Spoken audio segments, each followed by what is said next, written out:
발간된 우수하고 의미있는 책 특성은 48번째 책 인문학 부문 18번째 책 E.H. 카가 1961년에 출간한 역사란 무엇인가를 시작합니다. 에드워드 헨리 카는 영국의 역사가, 외교관, 언론인 및 국제관계 이론가로 역사학에서 경험주의에 반대했습니다.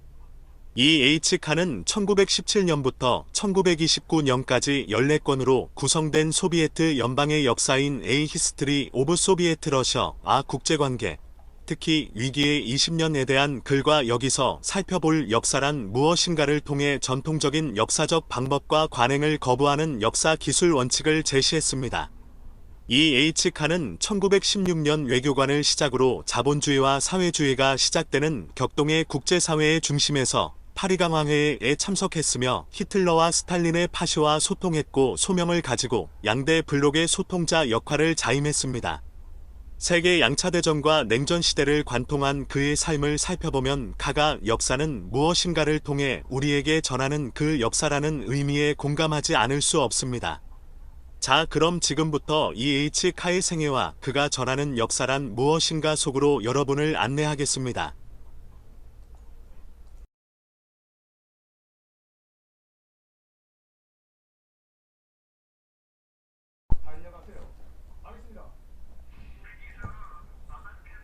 영국의 정치학자 역사가인 에드워드 헨리 카는 1892년 6월 28일 잉글랜드 북부 출신으로 1450년에 뉴캐슬의 보안관으로 일했던 조지 카의 후손으로 영국의 중산층 집에서 프랜시스 파커와 제시 니 한레 카 사이에서 태어났습니다. 그의 부모님은 영국 보수당을 지지했으나 E.H. 카 11세 때인 1903년 자유무역을 더 지지하는 영국 자유당 쪽으로 정치 성향을 변경했습니다.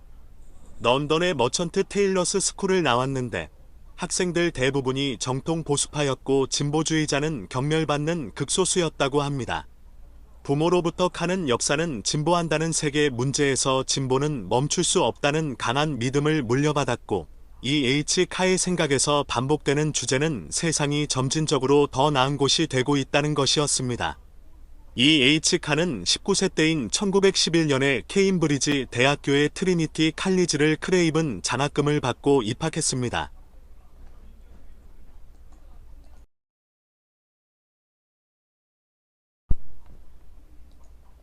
E.H. 카는 한 역사학 수업에서 페르시아 전쟁의 지필이 헤로도토스에게 어떤 영향을 주었는가라는 색다른 시선에 감명을 받고 역사 철학에 대한 고민을 시작했습니다. 1961년의 명저 역사란 무엇인가에 영향을 미친 역사서술이 주관적이라는 걸 발견하고 고전학 학위를 받으며 1916년 졸업하였습니다. E.H. 카는 제1차 세계대전 시기 체력미달로 병역면제가 되었고 1916년부터 1936년까지 영국 외무부에서 20년간 외교관으로 활약하였습니다.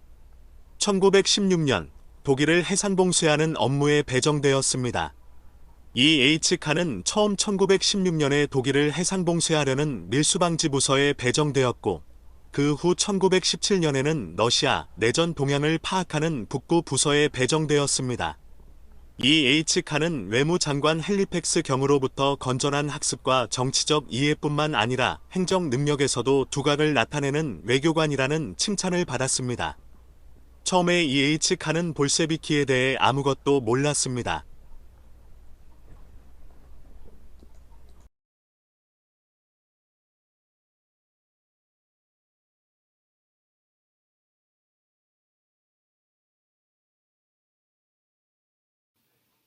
E.H. 카는 나중에 레닌과 트로츠키의 혁명적 견해에 대한 모호한 인상을 가졌으나 마르크스주의에 대해서는 전혀 알지 못했다고 1919년까지 E.H. 카는 볼셰비키가 러시아 내전에서 승리할 운명이라고 확신하고 데이비드 로이드 조지 수상이 전쟁 장관 윈스턴 처칠의 반볼셰비키 사상에 반대하는 것을 지지했습니다.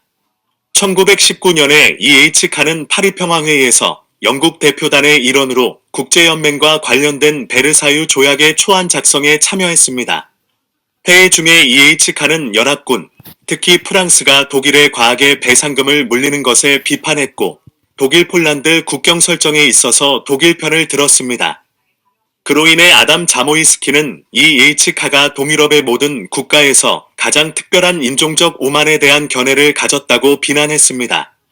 E.H. 카의 전기를 쓴 조나단 하슬림은 E.H. 카가 독일 문화를 높이 평가하는 곳에서 자랐으며 이는 항상 독일에 대한 E.H. 카의 우호적 편견을 생산했다고 분석했습니다.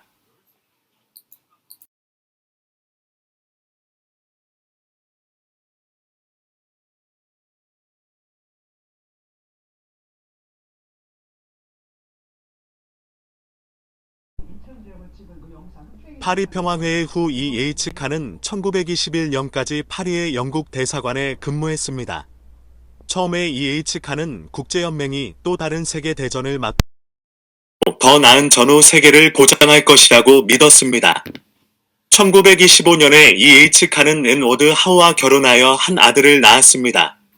당시에는 상당한 러시아 이민자 커뮤니티가 있던 리가에 있는 연애 결혼 출산 유가기 동안 E.H. 카는 점점 더 러시아 문학과 문화에 매료되어 자유주의적 견해를 제고하게 되었고 러시아 생활의 다양한 측면에 대한 여러 작품을 저술했습니다. E.H. 카는 리가에서 근무하는 동안 러시아어를 배웠고 러시아 작가들의 작품을 읽었습니다. 1927년 E.H. 카는 모스크바를 처음 방문했습니다. E.H. 카는 나중에 알렉산더 헤르젠, 표도르 도그토옙스키 및 기타 19세기 러시아 지식인의 작품을 읽음으로써 자신의 자유주의적 견해를 다시 생각하게 되었다고 수례했습니다.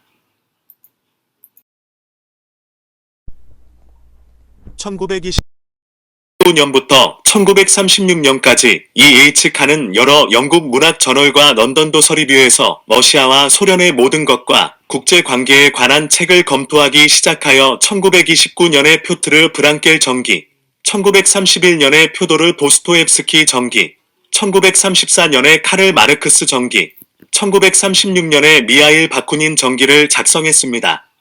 특히 E.H. 카는 1930년대 초 타임즈 문학보교제의 소비에트 전문가로 떠올라 1982년 사망할 때까지 그 자리를 유지했습니다. 1936년까지 외교관의 신분 때문에 1929년부터 1936년까지의 기간 동안 E.H. 카의 리뷰 대부분은 익명이나 존 할렛이라는 가명으로 발표되었습니다. 1929년 여름 E.H. 카는 표도르 도스토옙스키의 전기 작업을 시작했고 표도르 도스토옙스키의 생애를 조사하는 과정에서 E.H. 카는 미르스키 왕자와 친구가 되었습니다. 1929년에 표트르 랑겔 남작의 회고록을 리뷰하면서 E.H. 카는 소비에트 연방에 대한 존경심이 커지기 시작하였습니다. 1930년대에 E.H. 카는 유화책의 주요 지지자였습니다. 영국 신문에 실린 국제 문제에 관한 글에서 E.H. 카는 체코슬로바키아 대통령 에드바르트 베네시가 체코슬로바키아의 운명이 독일의 영향권에 있어야 한다는 것을 망각하고 프랑스와의 동맹에 집착한다고 비판했습니다. 1930년 미국이 대공황의 스무트홀리 관세법을 세우고 고립주의 및 경제블록화를 한 것이 독일의 호전성을 불러왔다고 비판했습니다. 특히 1930년 4월 26일 국영꾼지에 게재된 이성의 시대라는 제목의 기사에서 E.H. 카는 프랑스 작가 마르셀 프루스트를 비난하면서 서양의 너무 비관주의 문화가 지배한다고 분석했습니다. 1931년 1월 제네바에서 열린 국제연맹 총회에서 스위스, 특히 유고슬라비아 외무장관 보이슬라프 마린코비치와 영국 외무장관 아서 핸더슨 사이의 자유무역의 장점에 대한 자유주의를 대체할 이데올로기에 대한 토론을 듣고 E.H. 카는 대공황이 거의 1차 세계대전만큼이나 충격적이라는 사실을 발견했습니다. 1931년 국제연맹 총회에서 대공황을 다시 비난하며 소련을 지지하는 발언을 했습니다. 1932년 랜슬롯 로턴의 소련 경제사에 대한 서평에서 카는 소련 경제가 실패했다는 로턴의 주장을 일축하고 영국 마르크스주의 경제학자 모리스 돕의 소련의 계획경제에 대한 극도로 호의적인 평가를 칭찬했습니다. 1933년 나치 독일에 대해 영연방, 프랑스권 등이 인권을 운운하는 것은 위선이라 비판했습니다. 아돌프 히틀러가 집권한 이유가 베르사유 조약이 가혹하기 때문이라고 나치 독일이 베르사유 조약을 파기하는 것을 지지하고 나치 독일이 동유럽과 발칸반도에서 경제블록을 가지는 것을 지지했습니다. 스페인 내전에 대한 국제사회의 불간섭을 촉구하고 프랑스 독일 소련의 기갑부대 강화를 집단안보를 위한 것이 아니라 새로운 전쟁을 위한 것이냐며 비난했습니다.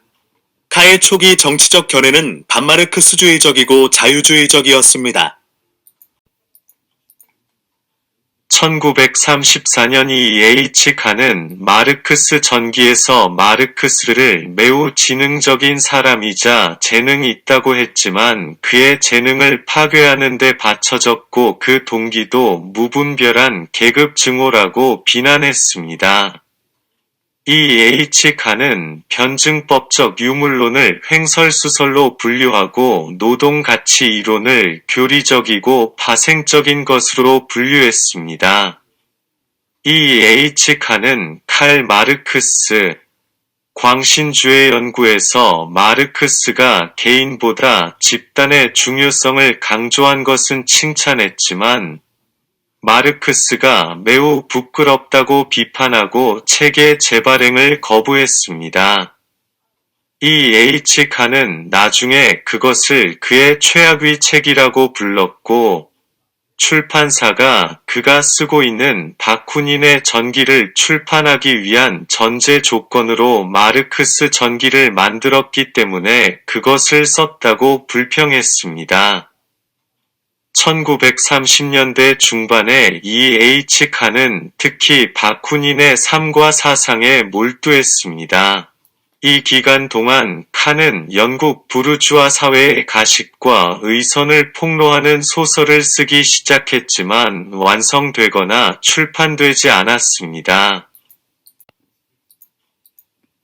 1930년대 외교관으로서 E.H. 칸은 1930년 미국의 스무트 홀리법으로 인해 세계가 경쟁적인 무역 블록으로 크게 분열된 것이 독일이 이제 완제품을 수출할 수 없게 됨에 따라 외교 정책에서 독일이 호전적인 태도를 보이는 주요 원인이라는 견해를 가졌습니다. E.H. 칸의 견해에 따르면 영국 제국의 선호 경제구역, 미주 지역의 미국 달러 구역, 프랑스 금블록 구역, 일본 경제구역과 비교할 수 있는 독일의 동유럽 지배경제구역을 제공받을 수 있다면 세계의 평화가 보장될 수 있다고 주장했습니다. 1936년 5월 국영군 잡지에 E.H. 칸은 해외 영국 민족주의자라는 컬럼에서 영국 사람들이 나치 정권의 인권 기록을 비판하는 것은 의선적이고 베르사유 조약은 독일에 부당하며 1936년 라인란트의 재군사화와 같은 움직임을 통해 베르사유 조약을 파괴하려는 나치 정권의 노력을 지지한다고 주장했습니다. E.H. 칸은 국제관계가 경제적으로 특권을 가진 세력과 경제적으로 불리한 가지지 않은 세력 사이에 끊임없는 투쟁이라고 주장했습니다. 국제관계에 대한 이러한 경제적 이해에서 미국, 영국, 프랑스와 같은 가진 세력은 만족스러운 지위 때문에 전쟁을 피하는 경향이 있는 반면 독일, 이탈리아, 일본과 같은 가지지 않은 세력은 잃을 것이 없었기에 전쟁을 선호하는 경향이 있었습니다. 또 1939년 7월 1919년과 1939년 사이에 국제관계를 다룬 E.H. 칸의 저서 위기의 20년 더 20 Years Crisis에서 1938년 위넨 협정은 베르사유 조약에 의해 독일에 행해진 큰 잘못을 되돌리는 정당하고 도덕적인 시도라며 친독일 유화 정책 주장을 이어가며 윈스턴 처칠을 자신의 권력에만 관심이 있는 단순한 기회주의자로 묘사했습니다. 그러나 후일 전쟁이 터지자 이런 견해에 대해 E.H. 칸은 의심할 바 없이 나는 눈이 멀었었다고 반성하며 주장을 철회했습니다. 아무튼 국제연맹이 미국 우드로 윌슨의 이상주의에 비효율적이고 사당화되는 것을 비난해서 외무부 내에서 갈등을 시작된 데다 아돌프 히틀러 유화책에 대한 E.H. 칸의 견해는 상임차관인 로버트 벤시타트 견과 많은 긴장을 불러일으켰고 1936년 후반에 EH카의 외교관 사임에 결정적 이유가 되었습니다. 이후 1936년부터 영국 에버리스트위스에 있는 웨일스 대학교 유니버시티 칼리지 오브 웨일즈 우드로 윌슨 국제정치학 석좌 교수직을 외교부 서기일과 1940년까지 병행했고 석좌 교수직은 1939년 세계대전부터 강의를 등한시하는 바람에 데이비스 경을 중심으로 1943년부터 교수직을 박탈하자는 주장이 일었지만 EH카의 국제관계 이론에 대한 공헌과 영향력이 커서 1947년에 스스로 물러날 때까지 급료를 받으며 교수직을 유지했습니다. 1936년부터 1939년까지는 영국 왕립국제문제연구소 로얄 인스티튜트 오브 인터내셔널 어페어즈인 채텀하우스에 참여하여 민족주의에 대한 보고서를 작성했습니다. 1937년에 EH카는 두 번째로 소련을 방문했고 대공황 동안 자본주의 실패에 반해 소련의 5개년 계획의 성과에 큰 감명을 받아 소련에 더욱 동정적이 되기 시작했습니다. 하지만 EH카는 레닌그라드, 상트페테르부르크의 거리에서 그의 오랜 친구 DS 미르스키 왕자를 우연히 만났고 미르스키 왕자가 그를 모른 척하려는데도 불구하고 EH카는 너무 반가워서 미르스키 왕자에게 함께 점심을 먹자고 졸랐습니다. 스탈린의 대숙청인 예조브 신하가 절정에 이르렀고 외국인과 허가 없이 접촉한 소련 시민은 누구나 스파이로 간주되었기 때문에 소련 비밀경찰 NKVD는 미르스키 왕자를 영국 스파이로 체포했습니다. 미르스키 왕자는 2년 후 마가단 근처의 굴라크 수용소에서 사망했습니다. 결국 EH카 덕분에 미르스키 왕자는 죽었습니다. 1937년 소련 방문 후 독일을 방문했습니다. 1937년 10월 12일 채텀하우스에서 이 두 나라에 대한 인상을 요약한 연설에서 EH카는 독일이 거의 자유로운 나라라고 말했습니다. 미르스키 왕자의 운명을 알지 못한 EH카는 우연히 만난 친한 친구 미르키스 왕자가 살고자 자신을 억지로 모르는 척한 이상한 행동에 대해서도 천연덕스럽게 말했습니다. 외교관으로서 EH카의 마지막 조언은 영국이 발칸 반도를 독일의 배타적 영향력 지역으로 받아들이도록 촉구하는 메모였습니다. 1939년 제2차 세계대전이 발생하자 EH카는 전쟁 전 나치 독일에 대한 옹호가 다소 잘못되었다며 급격히 소련 옹호 좌파로 입지를 바꿨습니다. 이는 영국 정보부에서 미넨 협정에 삐친 소련을 독소 불가침 조약을 파기하고 다시 연합군으로 끌어들이는 데에 러시아 전문가로서 활동한 것입니다. EH카는 영국이 독일을 이길 수 없다고 생각했기 때문에 1939년 9월 3일 독일에 대한 선전포고는 그를 매우 우울하게 만들었습니다. 1940년 3월에 더 타임스 논설위원이 되는 것을 핑계로 외무부 일은 완전히 그만두었습니다. 1940년 여름에 소련의 발트 3국 합병을 지지하는 논설을 싣었는데 너무 급진적 친소련 경향을 보였습니다. 1940년 12월 5일 두 가지 재앙 더 투 스쿠르즈이라는 제목의 논설에서 EH카는 실업의 재난을 제거해야만 전쟁의 재난도 제거할 수 있다고 썼습니다. 1940년 12월에 판플렛으로 발간된 두 가지 재앙 더 투 스쿠르즈의 인기는 만부의 초판이 완전히 매진될 정도였습니다. EH카가 너무 좌익 성향의 글만 쓴다는 편집장 제프리 도슨의 지적에 외교정책 관련 글만 쓰도록 제안받게 됩니다. 하지만 편집장이 축출되고 로버트 메링톤 워드로 바뀌자 1941년부터 1946년까지 부편집장 직위로 다시 자유롭게 글을 쓸 수 있게 됩니다. EH카의 논설들은 국제연맹의 통제하에 있는 사회주의 유럽 경제를 옹호하고 전후 국제 질서의 기초로서 영소 동맹이라는 아이디어를 지지한 것으로 유명합니다. 전쟁 당시 영국의 다른 논객들과는 달리 EH 칸은 독일과의 평화에 반대했으며 사회주의 노선에 따라 전후 독일 재건을 주장했습니다. 외교 문제에 관한 그의 논설에서 EH 칸은 1941년 이후에 전쟁이 끝나면 동유럽의 운명은 소련의 영향권에 들어가는 것이라고 주장했습니다. 1941년의 세계대전은 결국 연합군이 이기겠지만 전후 유럽은 사회주의식으로 경제를 재건해야 한다고 주장했습니다. 1942년에서 1945년 사이에 EH 칸은 영국 소련 관계와 관련된 영국 왕립국제문제 연구소인 채텀하우스의 연구그룹 의장 역할도 역임하는데 여기에서도 전후 체제를 사회주의 유럽연합으로 구상하였습니다.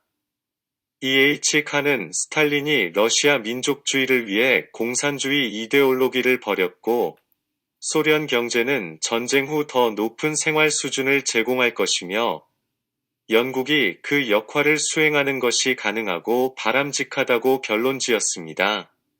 EH 카가 여태 말해왔듯 결함 있는 시장경제가 전쟁을 불러왔고 국가주도 계획경제가 평화를 가져온다고 주장했습니다. 1942년 저서 평화의 조건 컨디션즈 오브 피스에서 EH 칸은 제2차 세계대전을 일으킨 것은 결함이 있는 경제 시스템이며 또 다른 세계대전을 막을 수 있는 유일한 방법은 서구 열강이 사회주의를 채택하는 것이고 전후 열강들이 식민지를 모두 독립시켜야 한다고 주장해 비난을 받기도 했습니다.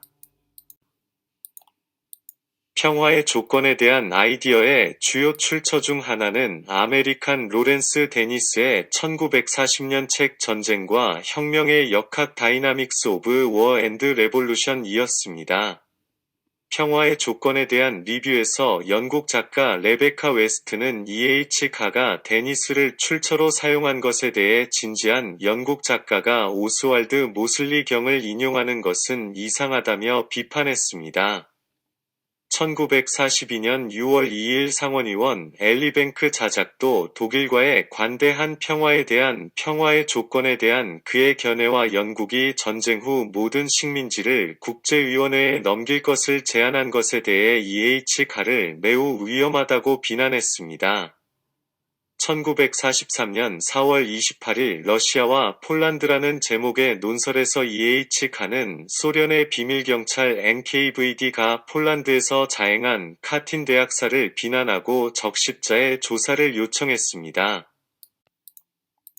1944년에 그리스 내전에서 영국군이 그리스 공산주의 조직 ELAS에게 공격을 받았음에도 거의 도전할 수 없는 권위를 행사하는 것으로 보이는 그리스에서 가장 큰 조직화된 정당 또는 정당 그룹으로 영국은 EAM을 합법적인 그리스 정부로 인정해야 한다고 옹호해 윈스턴 처칠까지 하원 연설에서 EH 카를 비난했습니다. 반면에 같은 해 논설에서 영국이 후원하는 런던 폴란드 임시정부를 불인정하고 소련이 후원하는 루블린 폴란드 임시정부를 인정해야 한다고 주장했습니다. 1944년 말에 EH 칸은 소련이 독일의 침략에 어떻게 저항했는지 설명하기 위해 사회, 정치, 경제 역사의 모든 측면을 포함하는 1917년부터 소비에트 러시아의 완전한 역사를 쓰기로 결정했습니다. 그 결과물인 1950년부터 1978년까지 집필한 EH 카의 14권으로 된 소비에트 러시아 역사는 1929년까지의 이야기를 담고 있습니다. 1945년 5월에는 민족주의 내셔널리즘과 그 이유를 출판하여 전후 세계는 영미의 특별한 관계가 평화의 주요 보루가 될 것이라고 믿는 사람들을 분노하게 만들었습니다. EH 칸은 그의 저서와 타임지 논설을 통해 미국에 대항하여 소련과 동조할 영국 독일 파트너십에 기반을 둔 사회주의 유럽연합의 창설을 촉구했습니다. 1946년에 책으로 출판된 서구 세계에 대한 소련의 영향 더 소비에트 임팩트 온 더 웨스턴 월드라는 제목의 1945년 강의 시리즈에서 E.H. 칸은 개인주의에서 벗어나 전체주의로 향하는 추세는 모든 곳에서 틀림없이 일어난다고 주장했습니다. E.H. 칸은 서구 세계의 민주주의를 자본주의 지배계급이 다수를 착취하도록 허용하는 가짜라고 불렀고 소련이 진정한 민주주의를 제공한다고 칭찬했습니다. 1946년에 E.H. 칸은 1964년까지 사실혼 아내로 남아있을 조이스 메리언 스톡포드와 함께 살기 시작했습니다. 1940년대 후반에 E.H. 칸은 점점 더 마르크스주의의 영향을 받기 시작했습니다. 1946년부터 1952년까지 E.H. 칸은 소속이나 직함 없이 외교 관련 활동과 발언을 이어갔습니다.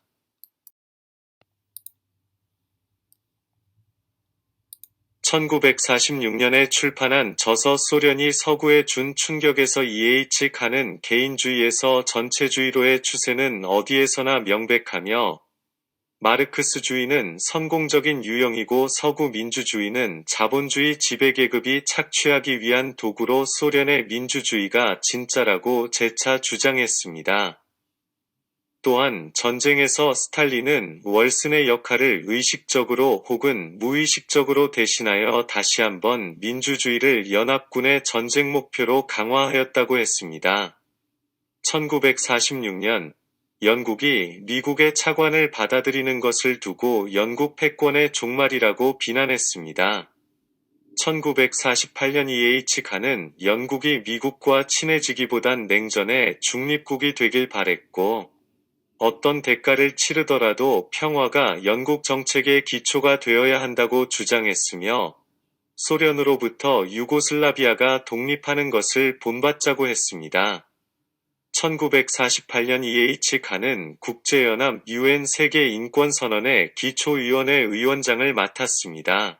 E.H. 칸의 이름은 조지 오웰이 1949년 3월 노동당 정부가 외무부 정보조사부 IRD의 요주의 인물 목록인 오웰의 목록에 있었습니다.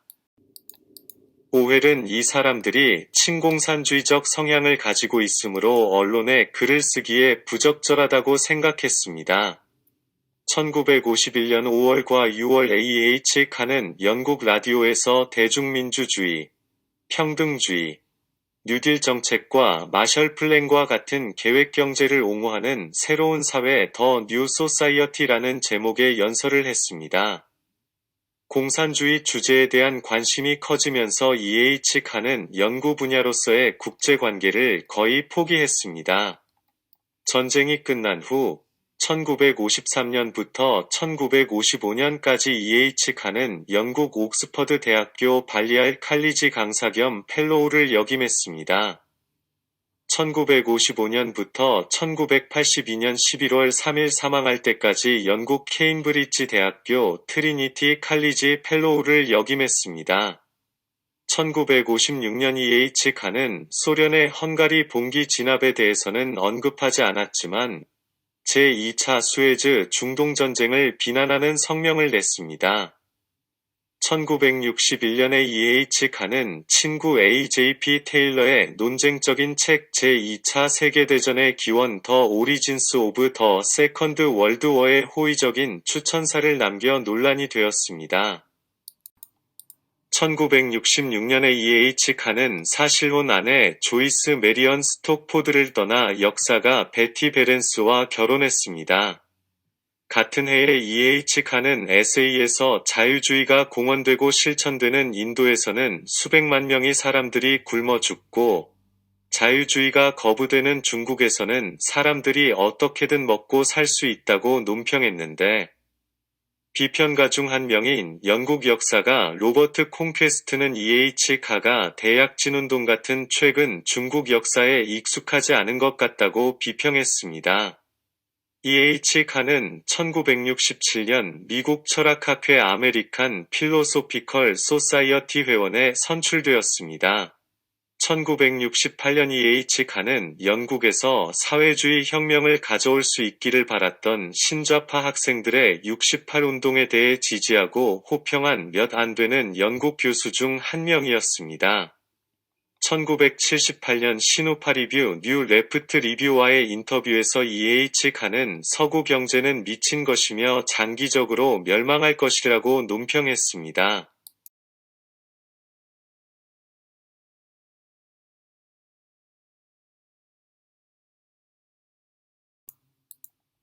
같은 해 중국이 마오주의를 포기한 것을 퇴행적 발전이라 명명하고 중국과의 무역이 늘 것을 예측하여 그의 주식 중개인에게 일본인뿐만 아니라 많은 사람들이 중국과의 무역 개방으로 이익을 얻을 것이라며 투자 아이디어를 주었습니다. 1979년 E.H. 칸은 논문으로 소련의 상황에서 스탈린은 선의의 힘이었다고 주장했습니다. 1980년 친구 타마라 도이처에게 보낸 편지에서 E.H. 칸은 마카렛 대처 정부가 영국의 사회주의 세력을 완전한 후퇴로 몰아넣었다고 썼습니다. 도이처에게 보낸 같은 편지에서 E.H. 칸은 사회주의는 계량주의를 통해서, 즉 부르주아 민주주의 기구를 통해서는 달성될 수 없다고 썼습니다. E.H. 칸은 계속해서 좌파의 분열을 비난했습니다.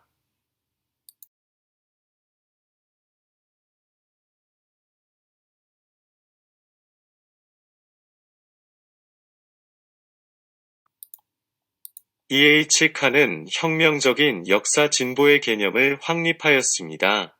E.H. 칸은 국제관계이론 분야에서 고전적 현실주의의 기초에 기여했습니다.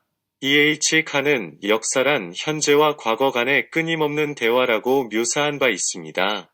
이 말은 과거와 현재가 서로 연관되어 있다는 뜻입니다.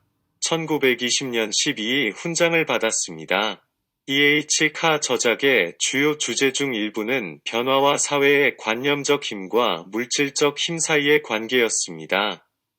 그는 사회적 힘으로서의 이성의 성장을 역사의 주요 주제로 보았습니다. E.H. 칸은 모든 주요한 사회 변화가 혁명이나 전쟁에 의해 야기되었으며, 혁명이나 전쟁이 사회 변화를 달성하는 데 필요하지만 불쾌한 수단으로 간주했습니다. E.H. 칸은 소비에트 연구 및 국제관계 분야에서 광범위한 영향력을 행사했습니다.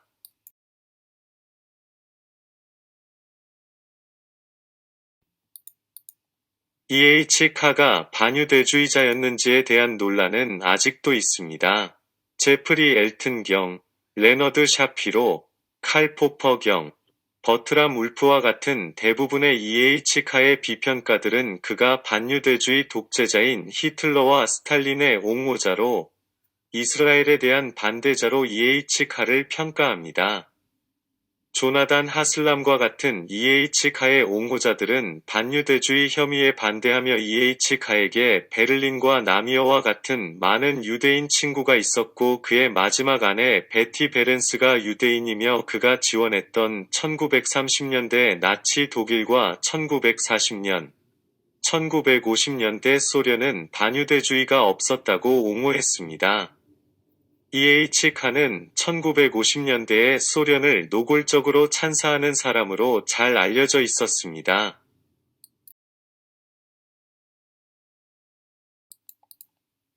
E.H. 카의 이름을 떨친 저작은 역사 철학에 관한 서적인 바로 이 역사란 무엇인가와 현실주의 국제정치학의 명저 20년의 위기지만, 정작 그가 평생을 바친 연구 대상은 역사철학이나 국제정치학이 아니라 소련사였습니다.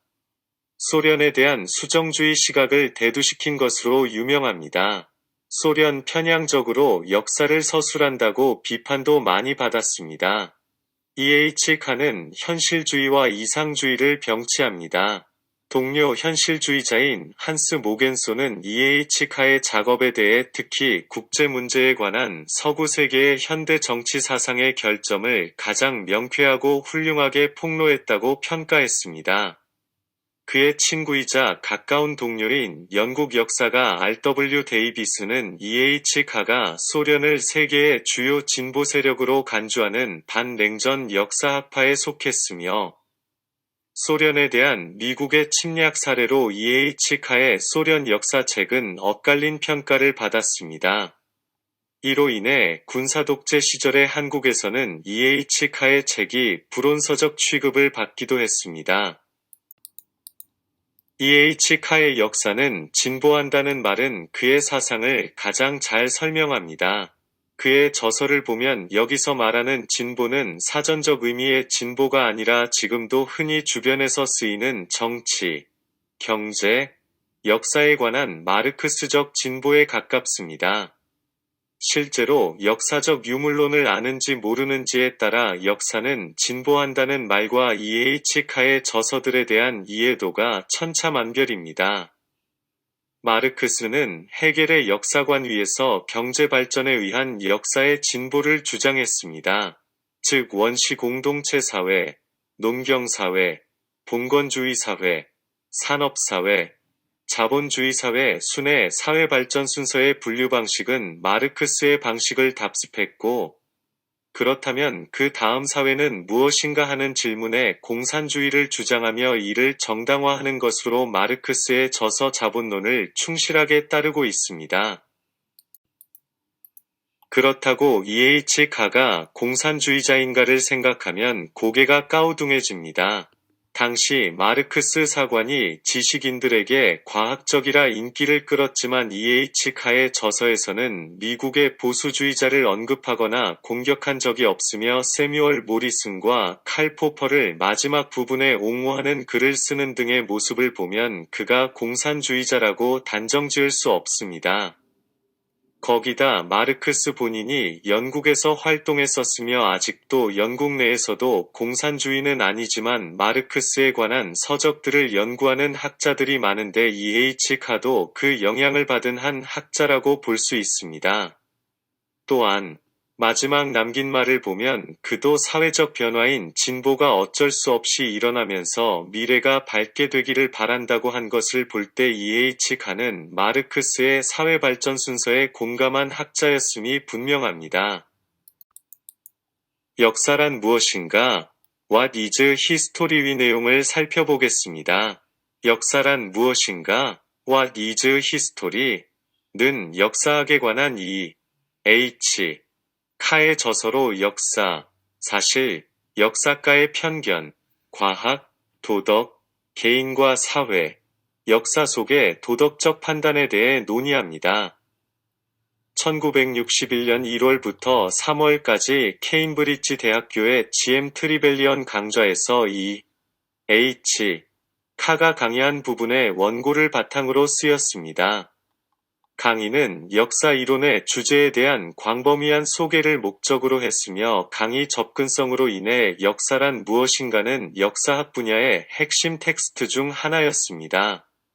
초판은 1961년 출간되었고 같은 해에 1쇄, 1962년에 2쇄, 1969년에 3쇄, 1972년에 4쇄, 1977년 5쇄 그리고 1982년에 6쇄가 인쇄되었습니다. 두 번째 판은 E.H. 카의 생전에 준비되어 그의 사후인 1987년 개정되었고 2001년에 R.J. 에반스의 비평 소개를 첨부하여 재인쇄되었습니다.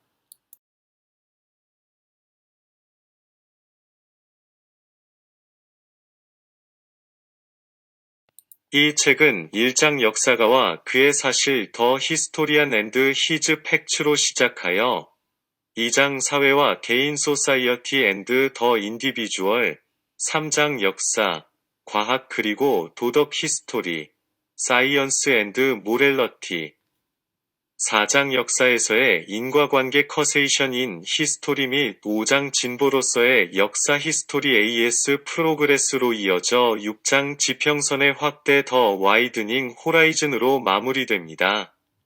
2001년 판에는 리차드 에반스의 역사란 무엇인가가 1960년대 영국 역사학에 혁명을 일으켰다고 평가한 서문과 R.W. 데이비스의 서론, E.H. 카 자신의 개정판 서문, E.H. 카의 파일 메모 등 데이비스의 개정판 자료가 포함되어 있습니다.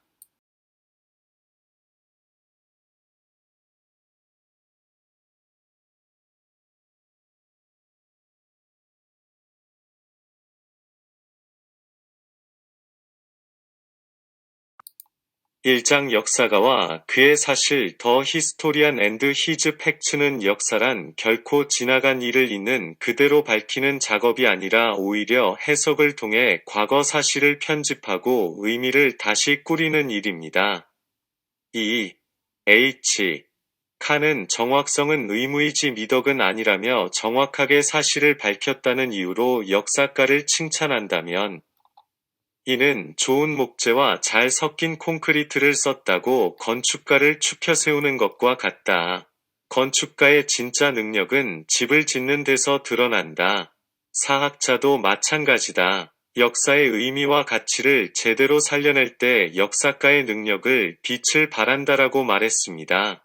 이 장에서 E.H. 칸은 영국의 정치학자 마이클 오크쇼트의 말을 인용하며 우리가 간과하고 있는 부분에 대한 몇 가지 진리를 말하고 있습니다.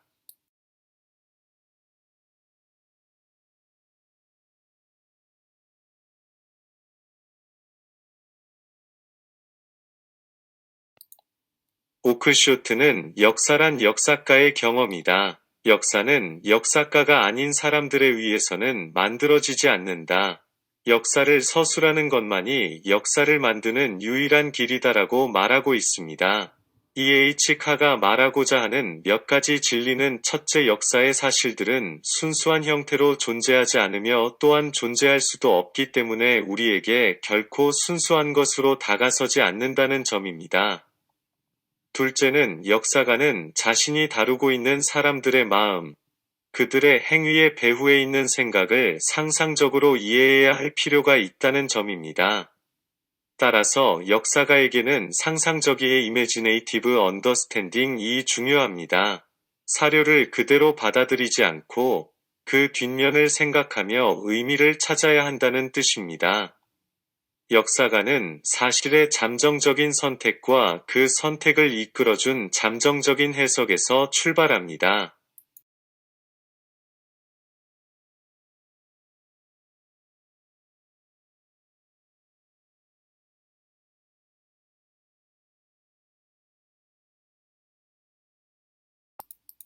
역사가가 연구하는 동안 사실의 해석 그리고 사실의 선택 및 정돈 그 두 가지는 이러저러한 상호작용을 통해서 미묘한 그리고 아마도 얼마간 의식되지 못하는 변화들을 겪습니다.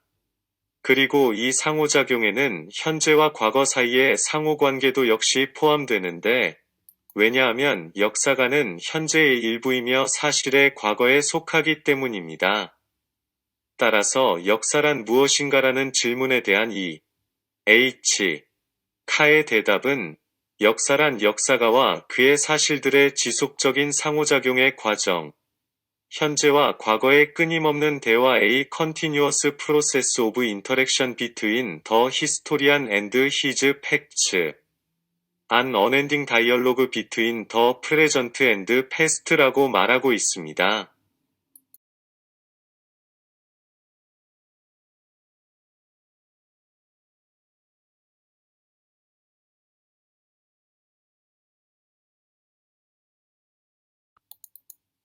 이 장 사회와 개인 소사이어티 앤드 더 인디비주얼 는 사회가 먼저인가 개인이 먼저인가 하는 문제는 닭이 먼저냐 달걀이 먼저냐 하는 문제와 같습니다. 그것을 논리적인 문제로 논하든 아니면 역사적인 문제로 논하든 간에 그것에 대해서 언급을 하게 되면 이렇게든 저렇게든 반대되면서 똑같이 일방적인 언급에 의해 수정할 수밖에 없는 것입니다. 사회와 개인은 불가분의 관계입니다. 이것들은 서로 필요하고 상호 보완하는 것이지 반대되는 것이 아닙니다.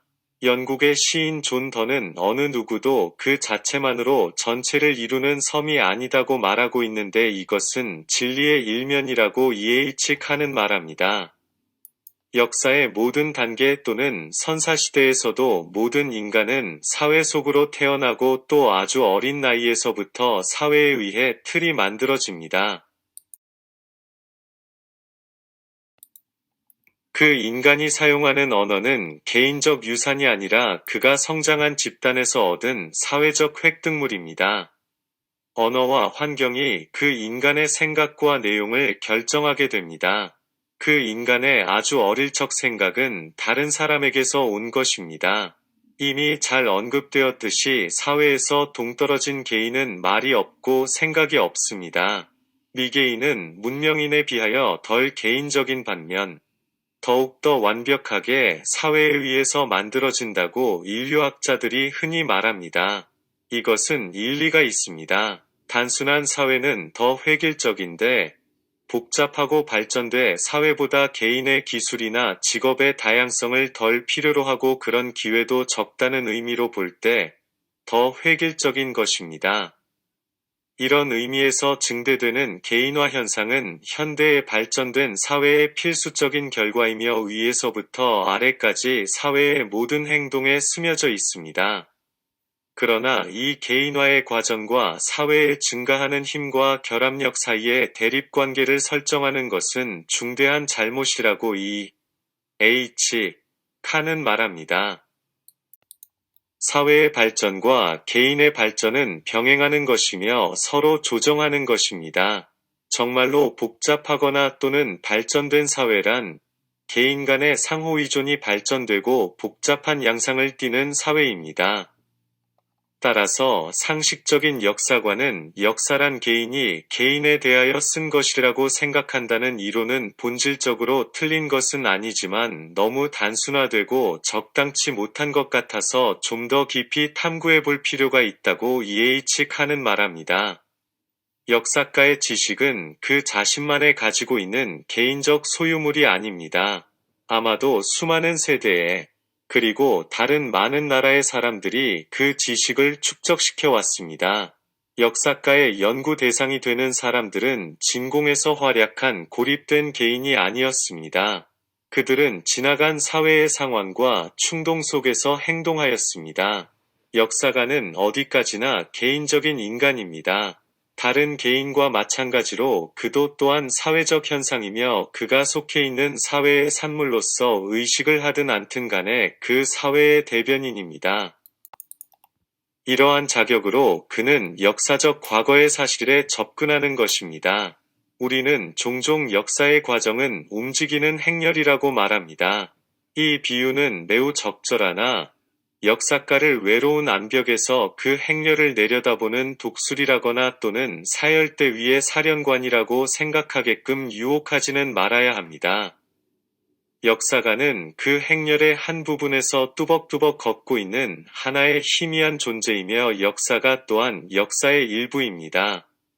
그 행렬이 굽이쳐서 혹은 오른쪽으로 혹은 왼쪽으로 돌고 때때로 거꾸로 되돌아와서 그 행렬의 다른 부분들이 상대적으로 위치가 상황 바뀝니다. 그래서 예를 들면 오늘날의 우리가 1세기 전의 선조들보다 더 가까이 중세에 접하고 또는 시저의 시대가 단테의 시대보다 더 우리들 가까이에 와 있다고 말하는 것이 사리에 맞는지도 모릅니다. 이 장에서 E.H. 가가 가장 중요하다고 생각하는 것은 위인을 역사적 과정의 산물이자 대리인이면서 이와 동시에 세계의 모습과 인간의 사유를 변화시키는 사회적 힘의 대변자이자 창조자인 탁월한 개인으로 인식하는 일입니다. 그렇기에 역사는 이 말의 두 가지 의미에서 하나의 사회적인 과정이며 개인은 그 과정에서 사회적인 존재로서 참여합니다. 역사가와 그의 사실 사이의 상호작용의 과정, 즉 과거와 현재의 대화는 추상적이고 고립적인 개인들 사이의 대화가 아니라 오늘의 사회와 어제의 사회의 대화입니다. 과거는 현재에 비추어질 때에만 이해될 수 있습니다. 또한 현재도 과거에 비추어질 때에만 완전히 이해될 수 있습니다. 인간이 과거의 사회를 이해할 수 있도록 해주는 것, 그리고 현재의 사회에 대한 인간의 지배력을 증대시키는 것, 이것이 역사의 이중적인 기능이라고 말하고 있습니다.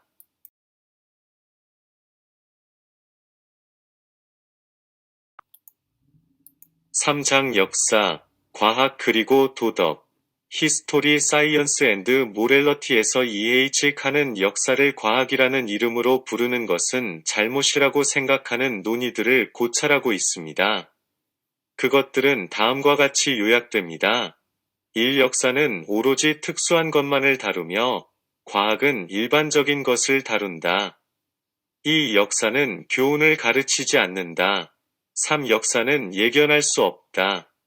4. 역사는 인간이 인간 자신을 관찰하는 것이므로 필연적으로 주관적이다. 5. 역사는 과학과는 달리 종교와 도덕의 문제를 포함한다. 이 논의에 대해서 E.H. 칸은 역사가는 언어의 사용 그 자체에 의해서 과학자들처럼 일반화에 관여한다고 설명합니다. 역사가는 항상 자신의 증거를 검증하기 위해서 일반화를 이용합니다. 일반화가 역사와는 관계없다고 하는 것은 몰상식한 말입니다.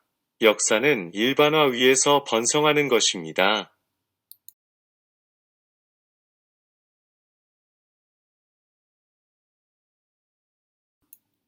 영국의 역사가 제프리 엘튼 경이 케임브리지 근대사 심판의 어느 한 권에서 산뜻하게 지적하듯이 역사가를 역사적 사실의 수집가와 구별해주는 것은 일반화입니다. E.H. 칸은 자연과학자를 박물학자가 표본 수집가와 구별해주는 것도 바로 그 일반화라도 덧붙여도 좋았을 것입니다. 역사는 특수한 것과 일반적인 것의 관계를 다룹니다. 역사가라면 사실과 해석을 분리시킬 수 없듯이 그 두 가지를 분리시키거나 어느 하나를 다른 하나보다 우월한 것으로 취급할 수는 없습니다. 역사가에게 있어서 일반화의 진정한 핵심은 우리가 그것을 통해서 역사로부터 가르침을 얻고자 한다는 것, 즉 어떤 일련의 사건들에서 이끌어낸 교훈을 다른 일련의 사건들에 적용하고자 하는 것에 있습니다. 예를 들어 유럽의 지도를 다시 만들 때 민족 자결의 원칙을 무시하는 것은 위험하다는 교훈이었습니다.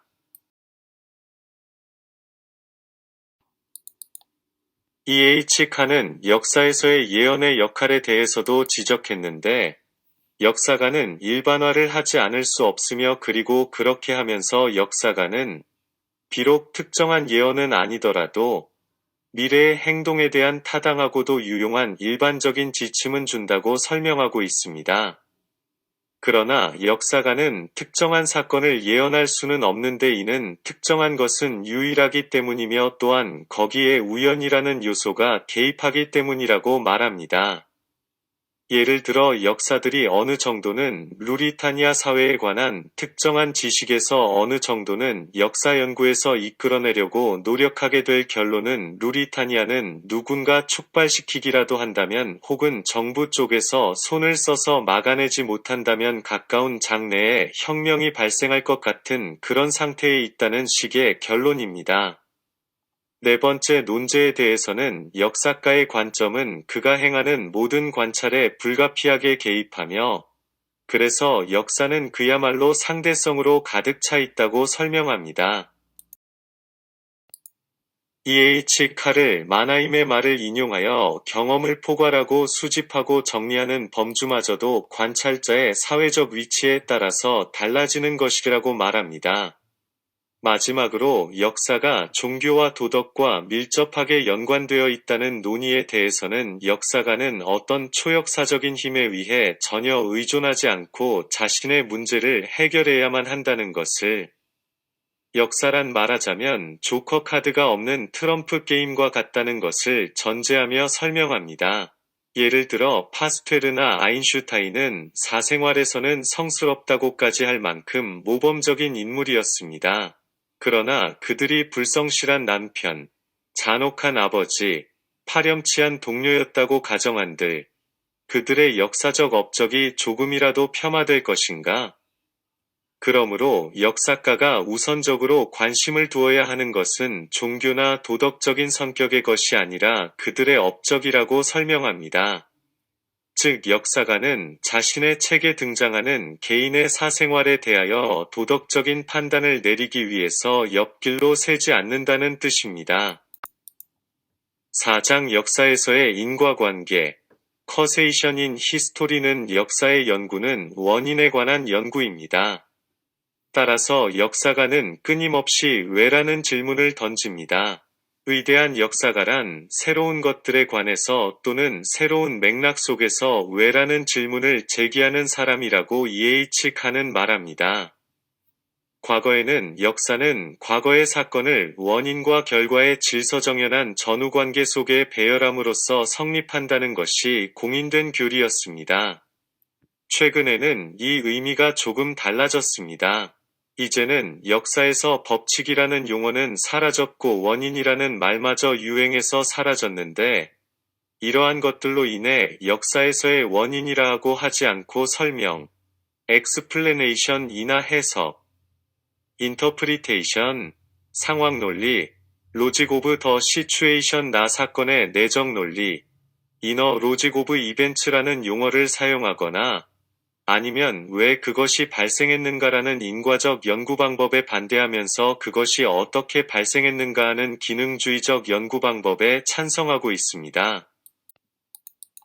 비록 기능주의적 연구 방법은 필연적으로 그것이 어떻게 발생했기에 이르렀는가라는 질문을 포함하는 것 같고, 따라서 우리들은 왜라는 질문으로 되돌아가도록 이끌고 있는 것입니다.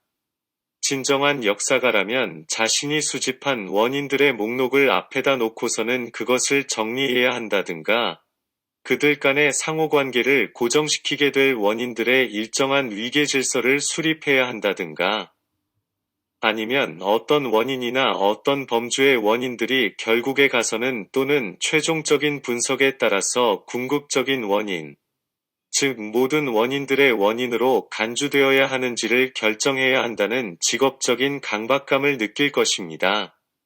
그렇게 하는 것이 곧 연구 주제에 대한 역사가의 해석입니다. 과학자의 세계와 마찬가지로 역사가의 세계도 사진을 찍어놓은 것과 같은 현실 세계의 복사판이 아니라 정도의 차이는 있겠지만 역사가가 효과적으로 현실 세계를 이해하고 지배할 수 있게 하는 일종의 작업 모델입니다.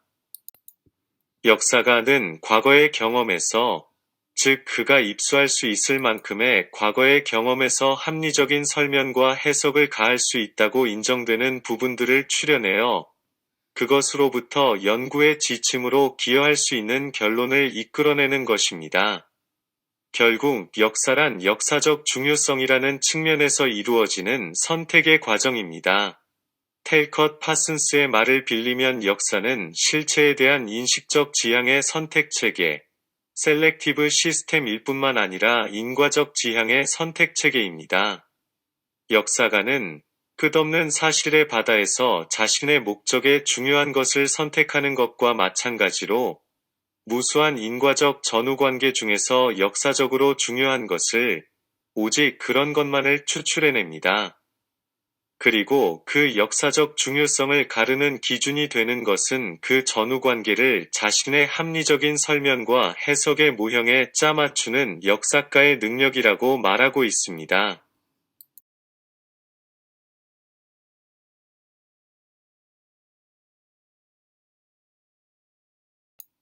(5장) 진보로서의 역사 히스토리 AS 프로그레스에서 E.H. 칸은 진보 프로그레스와 진화 에볼루션에 관한 혼란스러운 생각을 제거하고 싶다고 말하고 있습니다. 헤겔은 역사는 진보하는 것이고 자연은 진보하지 않는 것이라고 뚜렷이 구분하였고 다윈의 혁명은 진화와 진보를 동일시함으로써 모든 혼란을 제거하는 것처럼 보였습니다. 그러나 이것은 진화의 원천인 생물학적인 유전을 역사에서의 진보의 원천인 사회적인 획득과 혼동함으로써 훨씬 더 심각한 오해에 이를 수 있는 길을 열어놓았습니다. 이 둘은 다음과 같이 간단하게 구분됩니다. 어떤 유럽의 아이를 중국인 가족에게 맡기면 그 아이는 피부는 희지만 중국말을 하는 사람으로 성장할 것입니다.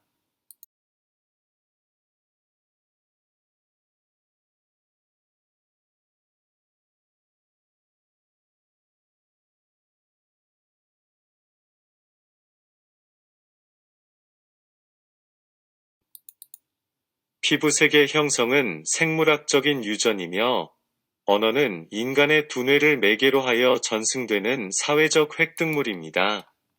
역사가 쓰여진 이래 인간에게 중요한 생물학적 변화는 더 이상 일어나지 않았지만 현대인은 그동안의 여러 세대의 경험을 습득하여 그것을 자신의 경험에 합체시킴으로써 사고의 유효성을 몇 배나 증가시켜 왔습니다.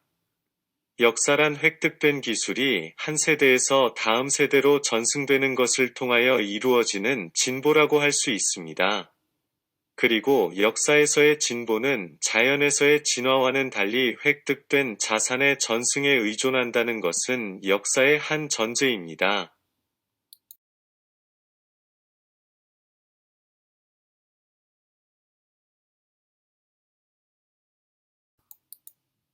6장 지평선의 확대, 더 와이드닝 호라이즌에서 지금까지 EH카는 역사를 끊임없이 움직이는 과정으로 제시했고 역사가도 그 과정 안에서 움직여 나간다고 말했는데, 이러한 생각은 이 책의 마지막 장에서 이 시대의 역사와 역사가의 위치에 대해서 말하게끔 합니다. 칸은 먼저 역사 과정에서 눈에 띄는 모든 발명, 혁신, 새로운 기술에는 그 긍정적 측면뿐만 아니라 부정적 측면도 있다는 것을 말합니다. 항상 누군가는 희생을 당하는 법입니다. 인쇄술이 발명되고 난 후 그것 때문에 잘못된 견해의 확산이 용이하게 되었다는 비평가들의 지적이 시작되기까지 얼마나 시간이 걸렸는지 나로서는 알 수 없습니다. 오늘날에도 교통사고 사망자 명부를 만들어낸 것은 자동차의 출현이라고 한탄하는 일은 흔히 있습니다. 그리고 심지어 일부 과학자들은 원자력이 파멸적으로 이용될 수 있고 또한 그렇게 이용되어 왔다는 이유 때문에 자신들이 원자력 이용의 방법과 수단을 발견했다는 사실을 개탄하고 있습니다. 그러나 이 문제에 대한 진짜 해답은 이성이 수행할 수 있는 역할을 점점 더 철두철미하게 의식해야 한다는 데에 있다고 칸은 말합니다. 두 번째로 세계의 모습이 변한 것에 대해 언급합니다. 15세기와 16세기의 그 위대한 시대를 특징지었던 것은 신대륙의 발견과 지중해 연안에서 대서양 연안으로의 세계 중심의 이동이었습니다. 그리고 16세기로부터 약 400여 년이 지난 후 세계의 중심은 완전히 서유럽을 떠났습니다. 세계의 중심이 현재 서유럽이라는 부족 건물이 딸린 영어 사용권 세계에 머무르고 있는지 또는 오랫동안 계속 거기에 머무를 것인지는 결코 분명치 않습니다. 오늘날 세계의 문제를 조율하는 것은 동유럽과 아시아, 그리고 아프리카에까지 뻗어 있는 거대한 땅덩어리라고 생각됩니다. 변하지 않는 동방이라는 말은 오늘날에는 대단히 낡아빠진 상투어에 불과하다고 설명합니다.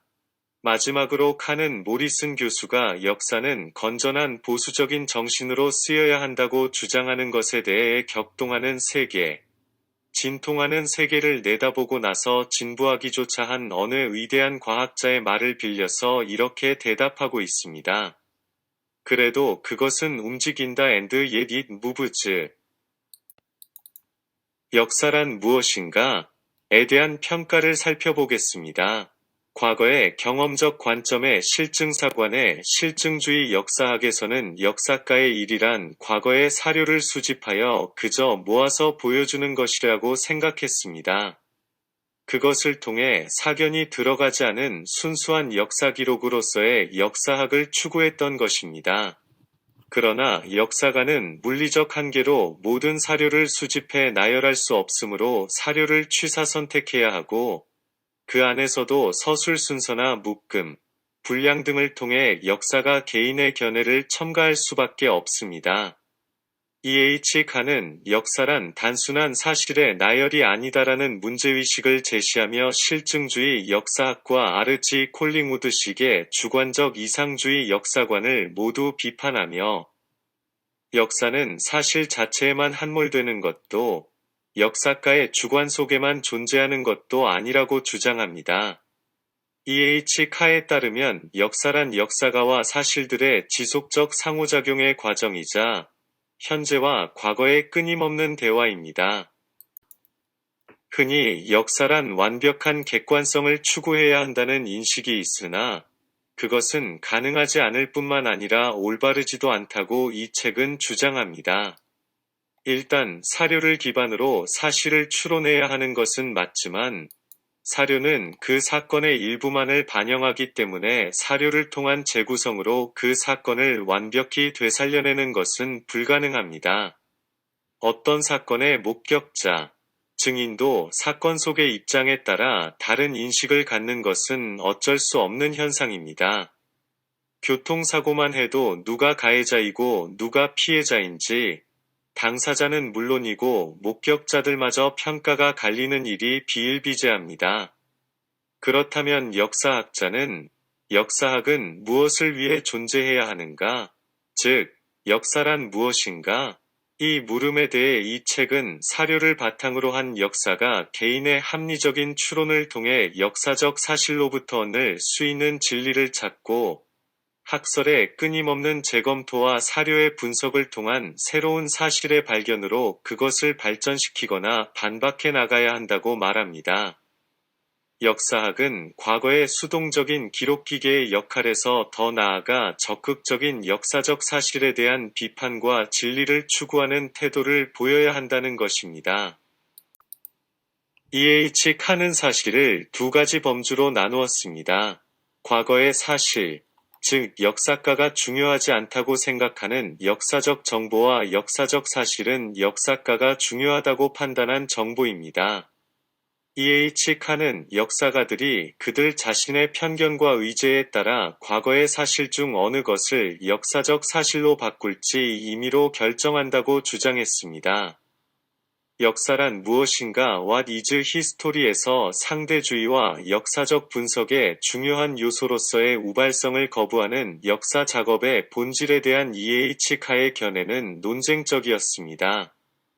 1967년 제프리 엘튼 경은 그의 저서 역사의 실천 더 프랙티스 오브 히스토리에서 E.H. 카가 역사적 사실과 과거의 사실을 변덕스럽게 구분하는 것에 대해 비판하면서 과거와 과거에 대한 매우 오만한 태도를 반영한다고 비판했습니다.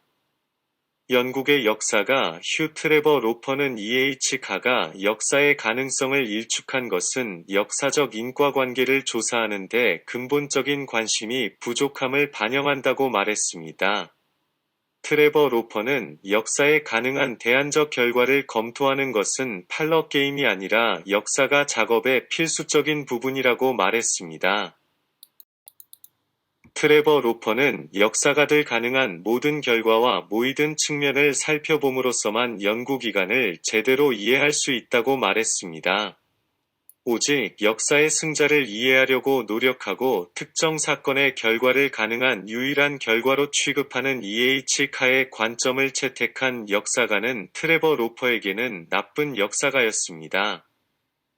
1963년 역사 잡지 히스토리시의 차이즈 크리프트의 리뷰에서 안드레아스 힐그루버는 보수, 자유, 실증주의 역사가에 대한 E.H. 카의 위트와 아이러니컬한 비판에 대해 호의적으로 썼습니다.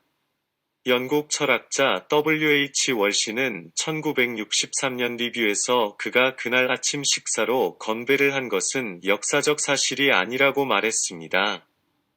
월시는 역사가가 역사 위에 서지 않고 대신 자신의 장소와 시간의 산물이며 과거의 사실을 역사의 사실로 결정한 E.H. 카의 말이 옳다고 말했습니다.